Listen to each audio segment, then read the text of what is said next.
And it's just the greatest blessing I've ever received, been privileged to see. I'm recognizing it all around me. Things are changing really, really fast. And so to prove that, we snuck in a guest tonight. We weren't planning to have, I was just brooding about this the other day. And I was thinking about this amazing experience I had this summer with a woman called Nicole Shanahan.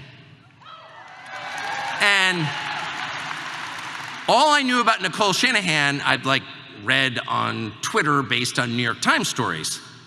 And I should have known. As someone who's been the subject of many New York Times stories, it may be not fully accurate, okay? But the outline of the Nicole Shanahan story was one I thought I understood pretty well. So she's from California, like me, from the Bay Area, like me, originally, that she had been married to Sergey Brin, who was one of the founders and biggest shareholders of Google, was truly a force for dark, I think, in this world. He's the reason that we're not allowed to be treated as human beings and we're censored constantly, one of the reasons. And that, you know, she's an affluent lady from California, and she looked kind of liberal to me. And I'm a judger on that subject, and I was like, okay. And then she's running with Bobby Kennedy, who I love, but I didn't know anything about it. So I get this call from someone who works for Nicole Shanahan, she would like to meet you. And I said, okay, I mean, when I meet anybody, you know, because you want to be open-minded and be surprised by people. I've rarely been as surprised by anyone in my whole life as I was by Nicole Shanahan, who turned out to be one of the deepest and smartest and totally real people I think I'd ever met. And she was that way because in all people you meet, or everyone I've ever met who's like truly deep, has had pretty much the same story. They changed. They were forced to change. Something happened in their life that required them to look inside and ask the basic questions like, what do I believe? Why am I doing this? Should I be doing this? Is this right or wrong? What is right or wrong? And we can float through life without asking those questions, but sometimes we're forced to answer them. And she was forced to answer them.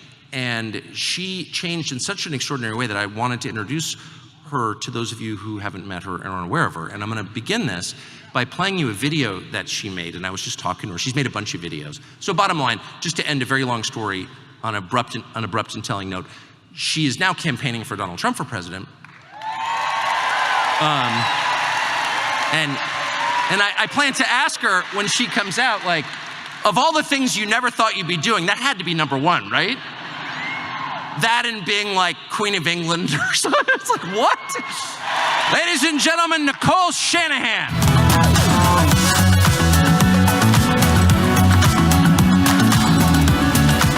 That is so good. What the hell was that? I think Thank you. Thank you. So I got to ask the question that I posed before you even arrived. If I had asked you at a dinner party in San Francisco 5 years ago, do you think you'd be in, say, Sugarland, Texas, campaigning for Donald Trump? Well, hi, Texas. I am so happy to be here, and I have a special gift from the Maha peoples to the MAGA peoples. Oh. Can you read what that says? Make America healthy again, and check out the back. Unity. Unity. So, what I think is so cool and interesting about your story and your honesty is that, you know, at a time when people feel in their gut that something is not right with the leadership of the country, you actually can say, you know, I've sort of been there. I've been around a lot of the people who are making these decisions. So I'd just be really interested in taking a minute to hear your story. What convinced you that you should change your mind on some things? Like, how did you get here? Yeah, I'm from Oakland. I'm from Oakland, California. And I spent my life thinking that Democrats were good people and Republicans were bad people. It's what was taught to me in the school system. And, you know, I went out to Crossfire as a teenager. I was always interested in politics. I went Crossfire, out. the fabled CNN program hosted by a very handsome man in a bow tie? Right, and I almost wore a bow tie tonight in celebration. And you know, but I was out there to see James Carville debate you. And you know, I have to tell you, the programming is so strong on the left. They earnestly believe what's being sold to them right now. And I came to this, you know, I made that Trump derangement syndrome ad for me. Yeah. I made it for me. And I made it for all the people I know who are suffering from the lies the media is telling them. It's an offering to this country to unify, get over this BS, and see what's actually happening here. And I came to this because, you know, there's two things that change people, grief and God. And it's usually grief that comes first. Yeah. And my grief was really, I always wanted to be a mother. And more than anything, I wanted to be a mother. I wanted to be a lawyer too, but got that out of the way. I was always very smart. But being a mother turned out to be a very convoluted experience, it turns out, in this country right now. And if you're a liberal woman, you're told, go harvest your eggs and freeze them. They tell you that now really early on. And so I went through the process, and during the process, I realized a number of things, but I walked away with an understanding that science is also not what they're telling us today. That there's this corporate world that, in the case of IVF, runs the IVF clinics. And the science of IVF is actually not based in well-researched, well-documented foundational science. It works. It was discovered out of cancer research dollars. But if you actually look at the investment in women's health, it's not there. And ovarian function, it's the least studied organ in the body. Arguably the most important. None of us would be here without it. Right? And so I started to fund the science, and that's when I first came across transhumanism. And transhumanism is very real. It's this idea that technology can replace human function. And so I put $100 million in to understand how to make and keep healthy women healthy, but all these transhumanists, right, what a novel idea. Let's keep women healthy so that we can have healthy babies. It's the most important thing in the world.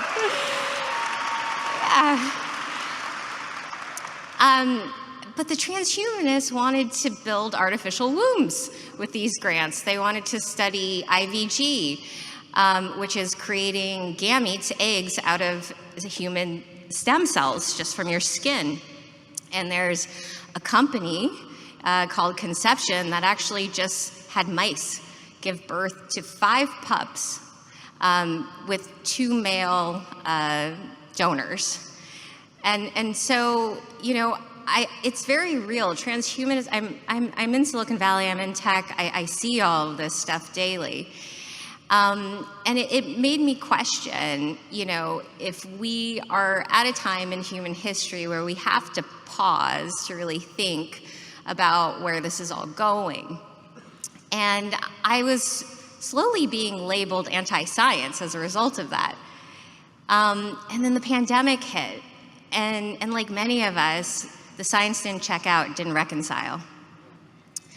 So I met Bobby Kennedy, and he bravely left the Democratic Party, something that is really hard. It's really hard for a lot of us to do. In his case, it was literally part of his genetics. In my case, it was my upbringing and my programming, how I was raised. And so leaving the Democratic Party to run as a third party seemed like a healthy thing to do. I wasn't becoming Republican, right? Because God forbid. But no. But that experience is when I realized how bad things are in this country. Republicans have outraised, in terms of fundraising, Democrats by about 4 to 1. But they don't spend any of that money taking out third-party candidates. Democrats do. The amount of money they spend on undermining the things that make democracy democracy, they do it in ways that I could have never imagined. And I will tell you, they hide it very well from the Democratic Party base, and I feel that it is upon us to really tell the Democratic base what is going on.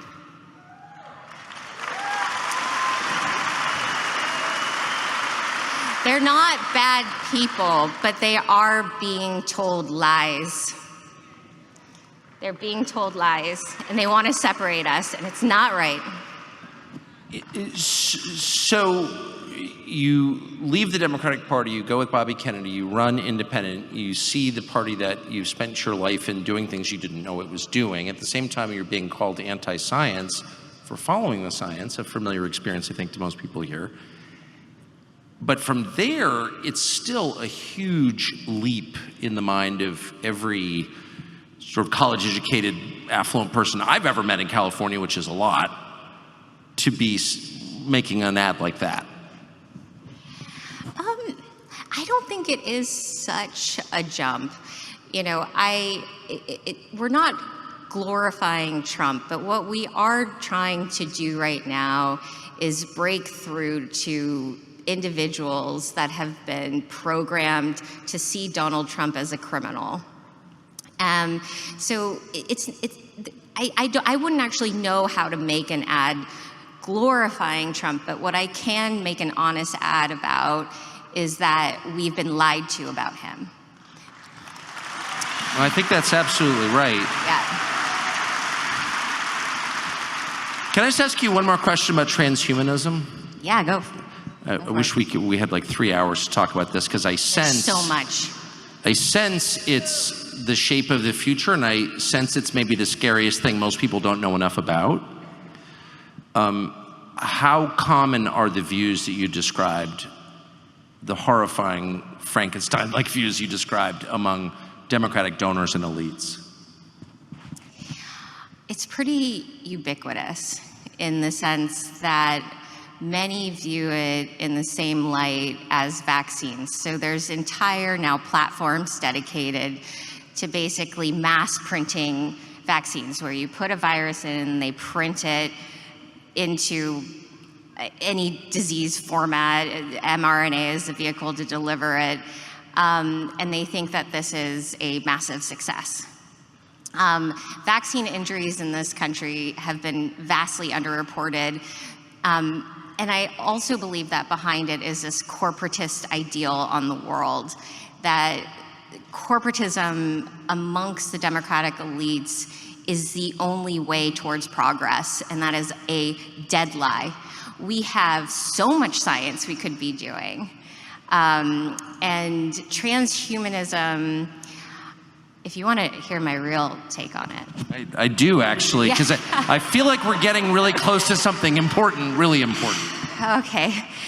So I'm a lover of philosophy, and I read a very important thing that made me understand transhumanism, written by a philosopher, Peter Kingsley. And it actually had me crying in my kitchen. And I was like, where is justice in this world? I was really sad. I was like, where is justice in this world? And the ancient Greeks believed that justice is a goddess that you meet at the gates of the underworld.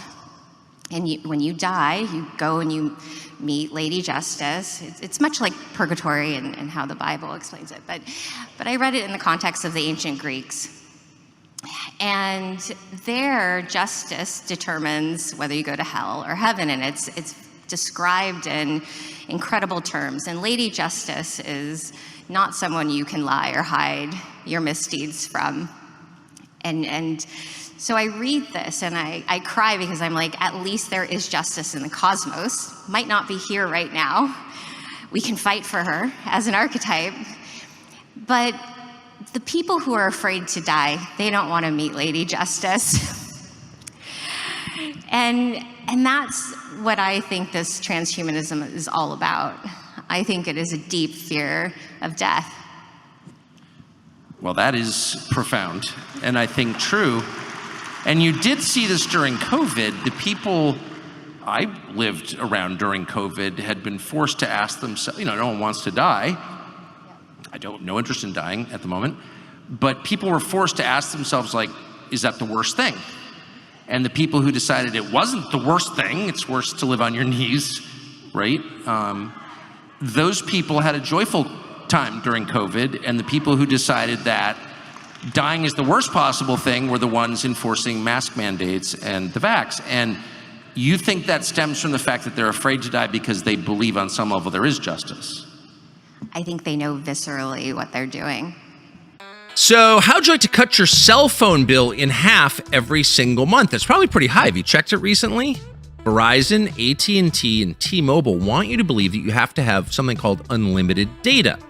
And maybe you're in the small percentage that do need unlimited data, whatever that is. But for most people, you do not need unlimited data, and you certainly shouldn't be forced to pay for it. That's where Pure Talk comes in. Pure Talk only charges you for the data that you want. How about that? If you walked into an ice cream parlor and they said you can only buy 11 cones and you said, I just want one, you probably wouldn't go back, would you? No, you go to the place that sold you what you wanted. Talk, text, and 5 gigs of data on Pure Talk is $25 a month. How much is 5 gigs? Well, you can browse the internet for 135 hours. You can stream 1,000 songs. You can watch 10 hours of video. So it's a lot, actually. So stop overpaying for data you never use and switch to Pure Talk on America's most dependable 5G network, $25 a month. Pure Talk is proudly veteran-led, supports American jobs with their whole customer service team right here in the United States. Everyone speaks English. They're Americans. No offshoring. The average family saves almost $1,000 a year, $1,000 a year. No contract, no cancellation fees, a 30-day money-back guarantee. Pure Talk makes switching very, very easy. Just go to puretalk.com/Tucker and you will save an additional 50% off your first month. That's puretalk, one word, .com/Tucker to switch your cell phone service to a company you can be proud to do business with. Only buy what you need. So how did this, I agree with you 100%. Because you can run from eternal truths, but they reside within you, like you know on an animal level that it's all real. All that stuff is real. We all know that. So how does God factor into this? So you've described the suffering, crying in your kitchen, reading philosophy. By the way, that's something I've never done, and I'm impressed that you have. I'm reading like cereal boxes, but I'm impressed. How did that suffering bring you to an understanding of God? You know, I think that we're all put on this planet to learn things and see things in a very unique perspective. I was living a very comfortable life in Silicon Valley. I was an early AI developer. I was a techno-optimist.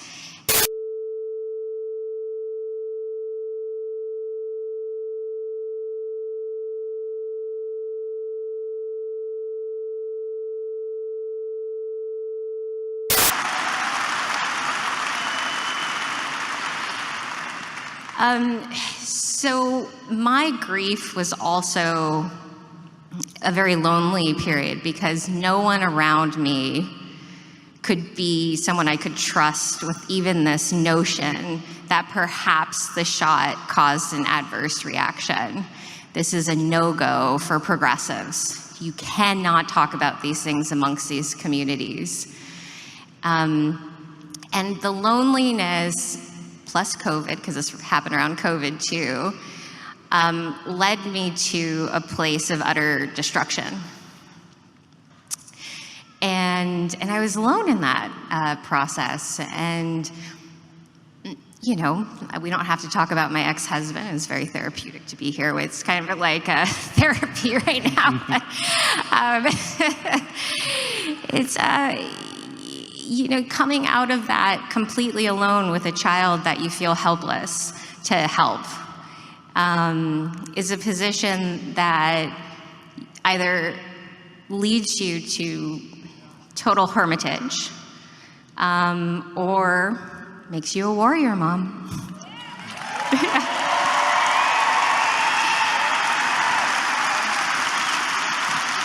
So let me ask you one last question, and thank you for this. Of course. God bless you. I agree with that. How do you think this ends, this period, this season, and are you hopeful?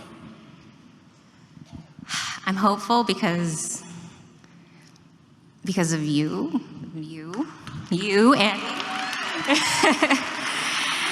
and I'm hopeful because I believe God is here. He's here. And I believe that this country wants to heal right now, more than anything. And I believe that we can unite. I believe also that Donald Trump, minus some of his imperfections, is a guy who wants to take us along with him. So. Nicole Shanahan, ladies and gentlemen, thank you. Thank you. Thank you all.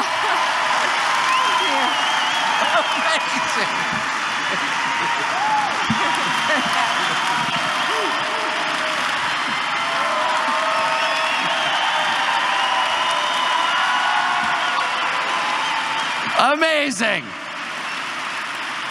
That really is the beauty of this moment, is being shocked by how much you have in common with people you didn't think you had anything in common with at all. It was awesome. It was awesome. And it's happening all around us, where people are deciding, you know, this is fake. Those categories are fake. I'm going to tell the truth no matter what. And when you start seeing people doing that, it gives you heart and hope.